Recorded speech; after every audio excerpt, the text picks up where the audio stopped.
So, welcome to Lerbjerggård, welcome to the farm.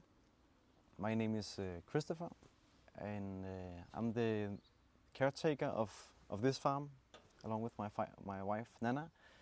But Lerbjerggård is a special farm in several ways, because first of all, this is not our farm. We do not own the land, we do not own the buildings. It's the whole farm is owned by a community, an association called Andelsgårde.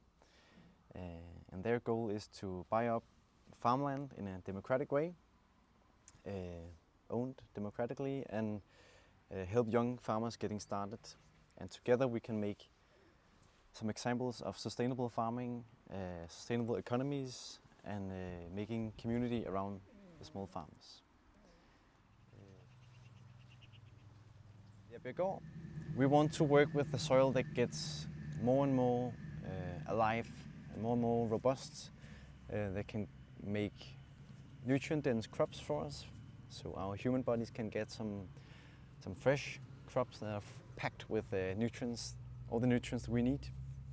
And to do that, we need to realize that there is a living ecosystem underneath the soil that we need to take care of. If we don't have a living soil, we get crops that are very fragile, very sensitive to fungal diseases and insect attacks. So we need, as well as our human bodies are dependent from microbes in our guts and in our bodies, it's the same with the plants. If they don't have a living community with fungi and bacteria and nematodes and all these funny names, if they don't have this community around them, they will not be able to have access to nutrients, and their immune system are completely dependent on a living soil.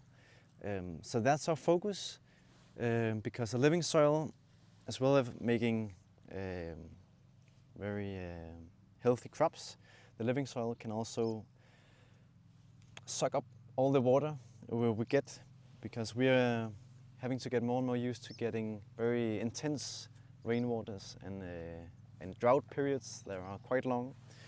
And the living soil can act as a sponge.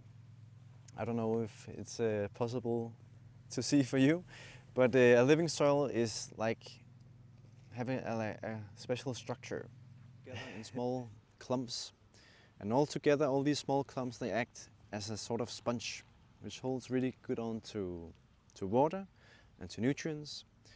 Because what we are seeing right now in Denmark is that all of our soils they cannot suck up all the water we get. So nutrients and water end up in our marine water reservoirs and in our drinking water, polluting wherever they are. And we need to have farming soils that are much better at holding on to the water, holding on to the nutrients. Is from, and Ayurveda means life.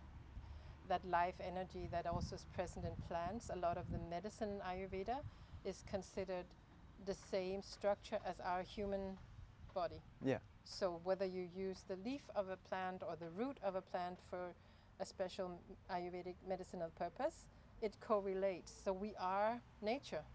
And I'm sure as a farmer, and you called yourself a caretaker, Ayurveda is actually also means the protection, the system knowledge that can protect the life force, which is why we have systems in Ayurveda that is related to farming. Yeah. It's called Homa farming, how to bring back nutrition into the land. It's a different tradition than what you work on. I know this is, I've introduced the topic to you, yeah. but it's new for you. But I don't know if you see that there are some similarities in it. Yeah. I definitely see that. I mean, as a farmer, I think I've learned a lot to see that we are made of the same things: plants, animals, humans, life in the soil. It's the same building blocks we are made from. That are just being reused in the soil. The soil is like the connector between life and death, and this is where everything comes from. Yeah. So what makes you get up every morning and be the caretaker of this amazing place? Could you tell us just a little bit about your background for this, or both like professionally and also personally? Like, what is it that drives you to do this? Yeah. So I think what's been very important for me, growing up, I've been growing up in a time of crises. I mean, I've been growing up with a climate problem that has had no solution. It seemed like a nature being less and less visible, and it's just I've always loved being outside. I love playing outside. I love being in the woods, in the forests. So I think it's been very natural for me to see where can I protect the nature as best as possible and increase it, unfold it, make it more wild.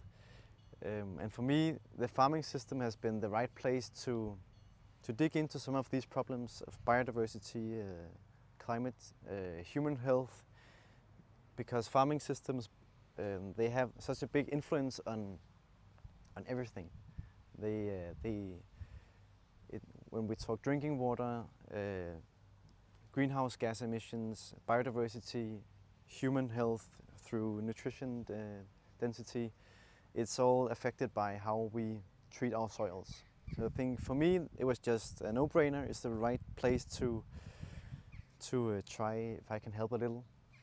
And along with my wife Nana, we have realized that these are structural problems. So our goal is to see if we can be a small example, because we know that we cannot take the whole world's responsibility on our shoulders. We need to be happy while we do it. We need to be healthy and enjoying our time while we do this. So it's important for us to be a good example that other young people can also be inspired from, and other farms, other politicians can point to and say, oh, something is happening here. There is we can make like work. We can make jobs on a small scale farming. We can make a lot of food in small scale farming. We can make community values on a small scale farming. And we make working days in the field for those members who want to meet each other, who want to learn. Then it can be different stuff we do, but they can help us plant vegetables in the field. They can help us remove weeds from the field, turn the compost. We have a lot of jobs we can do out here. But it's really nice to see how, I mean, we get so emotional, touched from all these people who want to help us, who want to learn, and not just for our case, but also for themselves. They want to be a part of this. I think it's so difficult today for many people to see where they can make a change, where they can do a job, and I think we've found a way to where many people can use their knowledge and use their hands and feel they do something. So that's quite special, I think. En start, det er noget.